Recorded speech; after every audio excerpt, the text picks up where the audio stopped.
Hi, my name is Melisa Uchida, and it's Mental Health Awareness Month. So I really wanted to just say, um, to talk about it for a second and to talk about what is mental health? What does that mean? Um, what does it mean to be mentally healthy? How can we be more mentally healthy? And I'm no expert in mental health. I was a troubled teenager. I realize now that I grew up with a lot of challenges. I was in and out of reform schools and juvie and rehabs. I ran away a lot. I lived on the streets for a while.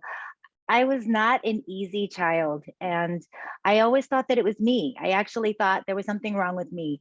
And now that I'm an adult and I have my own teenagers, and we're going through a whole lot of our own tragedy with the loss of my husband, um, and and dealing with the after effects of mental health, it's something that I think that I have spent my whole life trying to figure out. And I went the yoga path rather than the psychotherapy path. I'd been to lots of psychotherapy. I was in reform school for 2 years. I went 4 times a week for 2 years. And I had gone to psychotherapy for years before that. And I think that there are lots and lots of benefits for psychotherapy. I am in school now for counseling, getting my master's, and that's something that I'm working on. And I think that there are some great things there. I'm learning a lot of wonderful tools. I also believe that there's the physical part of our body, our human body. We need to be physically healthy. We need to physically move. We need to take care of our bodies by getting enough sleep, by getting good foods, feeding it good foods, feeding it good mental foods. The mental part of our body is huge also. It takes quite a bit of discipline. We have to mentally train our minds. In the Buddhist tradition, they call it warrior training. I love that because it is warrior training. We have to train our minds as if we were going to war.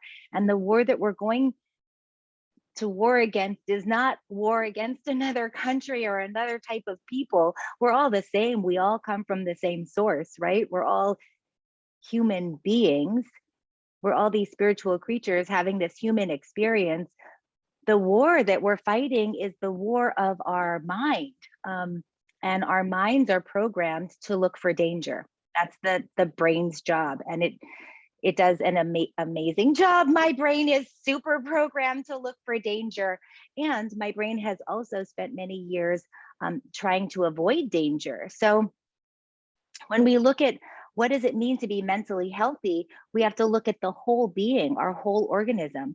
And we are a physical body. We've got a brain, we've got a skeleton, we have muscles, we have blood, we have nerves. We've got this nervous system that's hooked to our brain that does this amazing thing to protect the organism. And then we have the mental capacities, all of the thoughts that we have. And many of our thoughts and beliefs were taught to us by our parents, were taught to us by our communities, were taught to us by our religion or our country or whatever society that we happen to live in at a certain period of time. We tend to learn those values and take on those beliefs. It doesn't make those beliefs true. It means that that is what we believe at that time. So therefore, it becomes our own individual truth. And then we have our spiritual well-being. What what do you believe happens to us while we're here on this planet, and what happens to us after we're not here on this planet?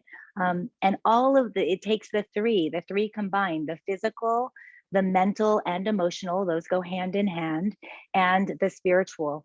And once we're able to start working on one of those areas, the other areas eventually can come into place. But mental health does not mean just up here. I found mental health. I'm still working on that, actually, I would say. But I found it through the physical practice of yoga. I found it through running, I found it through spinning, I found it through yoga. And then the physical practice of yoga is what took me on the spiritual path. Um, and the spiritual path has been my lifesaver for the last year, living post tragedy, living through tragedy, and living through Nate's mental illness for the last couple of years of his life as well. Um, there, mental illness is a fatal disease. It is not one that anyone chooses, and it can be fatal.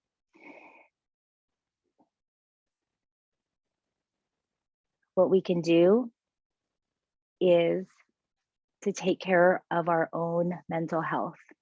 And that means moving every day, like getting around, taking a walk outside, getting up, doing some jumping jacks.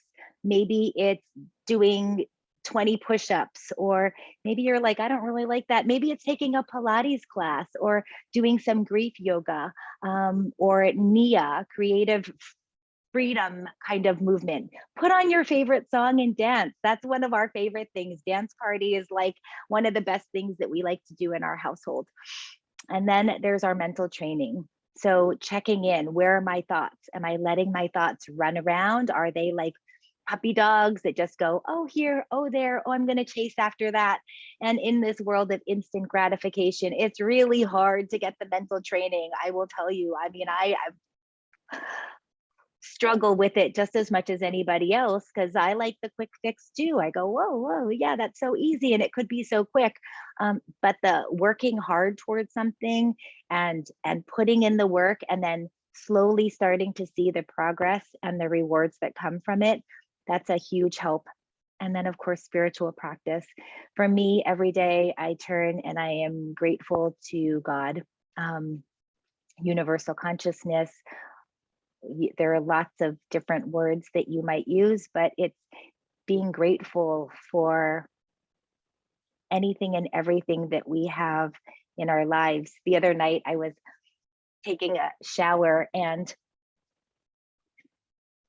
I don't have much time. So, I don't really get like alone showers without people knocking on the door, kids going, I need this, whatever. So it's usually like late at night. And I was taking a shower and I just went, oh my gosh, this is the most amazing feeling to stand underneath the warm water and and I can set the temperature to be exactly what I want it to be. I can turn lights on if I want to see. I can turn lights off if I don't want to see. I could light a candle if I want a certain scent or some flickering. I can play music if I want in the shower. I mean, it was just, this shower was like, I was so grateful for this amazing shower to go, holy smokes, we are so truly blessed. And it's usually the things that we take for granted. I know for me that it's easy for me to feel sorry for myself. It's easy for me to get caught in this feeling of overwhelm. I feel overwhelmed. I feel overwhelmed quite a bit. And when that happens, I have to just pause, stop, put my feet on the ground, put my hands on the ground. I like to put my hands in the dirt, actually, walking barefoot in the dirt or gardening, just being in dirt, getting in the water, all of that really helps to help me settle and simply go, I'll just take this breath.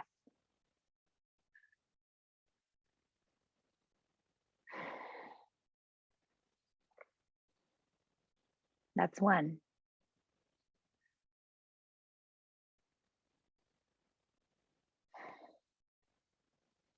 That's two.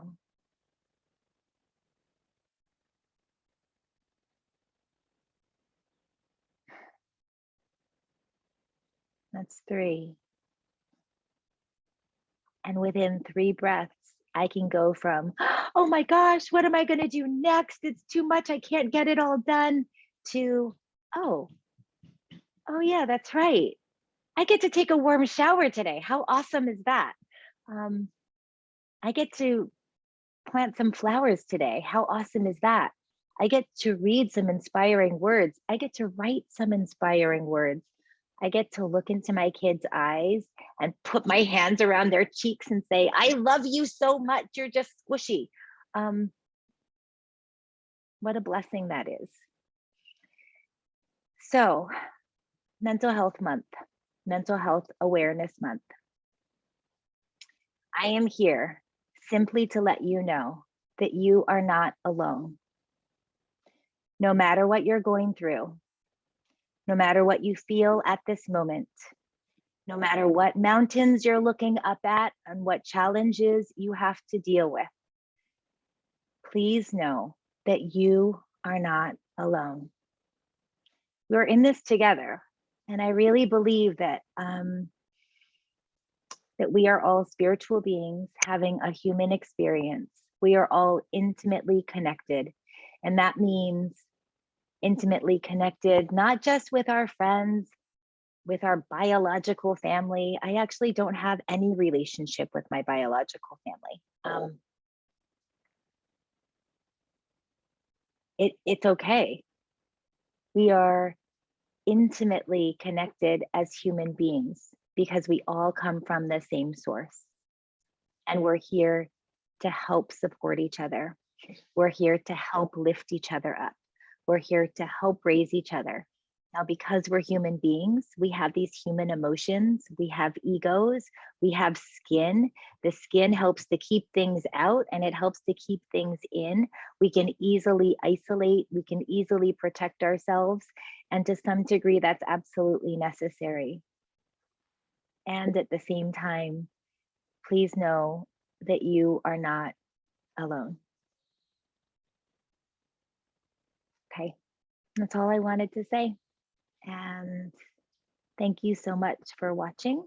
I plan on posting quite a bit more about mental health, about physical movement, about mental and spiritual and physical health. So Yogi Punk is a website that'll be coming up soon, and that will be dedicated to resources for families that are affected by anyone struggling with mental health issues. And okay, thanks so much. Take care.